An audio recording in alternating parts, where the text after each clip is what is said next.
Within the first 10 seconds of meeting someone new, we're already forming our opinions about them.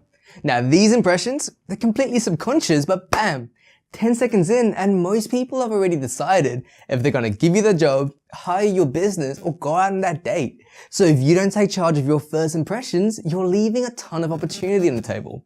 And it's a bit like this, yeah? You got two people walking into an interaction or some kind of an interview. So the first person, person A, they start off with a great first impression, so they're starting off the interaction way up here. Person B made a pretty average impression, so they kind of start off the interaction way down here.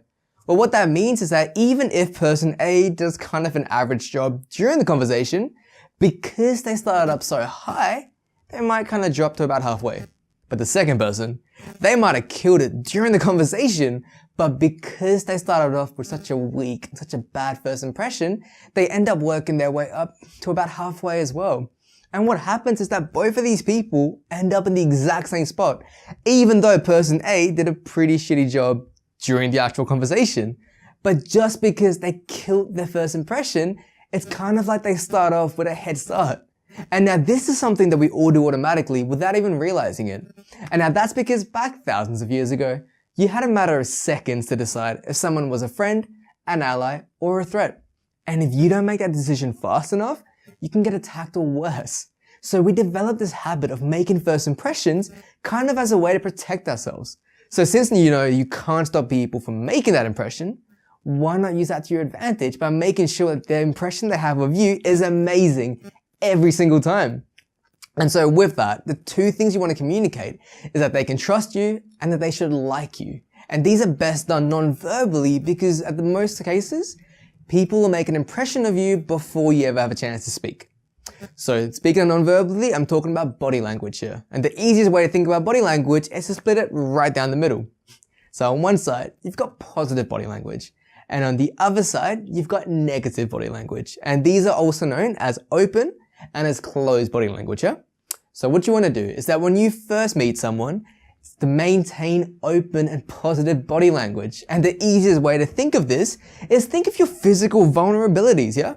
So that's the inside of your palms, standing up tall, exposing your chest to show your torso, and lifting your chin up to expose your neck. And it's about just being more relaxed and taking up more physical space. And what that communicates is that you feel like you got nothing to hide, and that subconsciously, you think you're safe. So you don't feel the need to cover up or protect any part of your body. And when people see that, it makes them subconsciously want to align with you because everyone, everywhere wants to feel safe and secured. Because what you don't want to be doing is what I mentioned before about closed or negative body language. So that's when you're crossing your arms, you're taking up less space, your body language is tight and rigid, and it's almost as if you're feeling really cold or you're like a boxer and you're protecting the more vulnerable parts of your body. And what that does is the opposite of open body language because you're now subcommunicating that you're somehow in danger or that you're worried about being attacked. So you're going to protect the more vulnerable parts of your body. And when people see that, they subconsciously don't want to align with you because no one wants to put themselves in a situation that could be a threat or that could be dangerous. And with that, the next step is eye contact. Now this one, it's really crucial because we're conditioned to think that if someone doesn't hold eye contact with us, they must have something to hide. It's like when you're speaking to a salesperson and they keep avoiding eye contact, it gives you the sense that they might be a little bit shifty.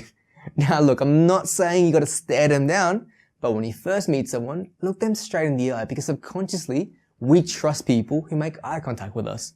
And then the third step is just to smile. Like this one seems so obvious, but yet it has a major impact. And it's just that when you first introduce yourself to someone, just give them a great big smile because while body language and eye contact will help you build trust, a big smile communicates positivity. And it makes people like you because beyond that, a smile is contagious. And to see it in action, yeah? Just go for a walk. Walk down the street, and whenever you make eye contact with someone for more than a second, just flash them a great big smile and see for yourself how many people respond to your smile with their own smile. And in just 2 to 3 seconds, you've now built a connection with this completely random stranger by doing absolutely nothing except looking them in the eye and smiling. And it's one of the easiest ways to start off any interaction on a very positive note. So to bring it all together, whenever you first meet someone, can be anyone, yeah? Get your first impressions down perfectly by 1. Maintaining open and positive body language, 2. Making eye contact, and 3. Flash them a great big smile. It's such a small factor, but it's going to have a major impact on your interactions with people. And so with that, if you want to keep learning the people skills that you need to help you achieve your goals in life, hit that like button, subscribe, and share this video out, and I keep making more just for you. So with that, I'll see you in the next one.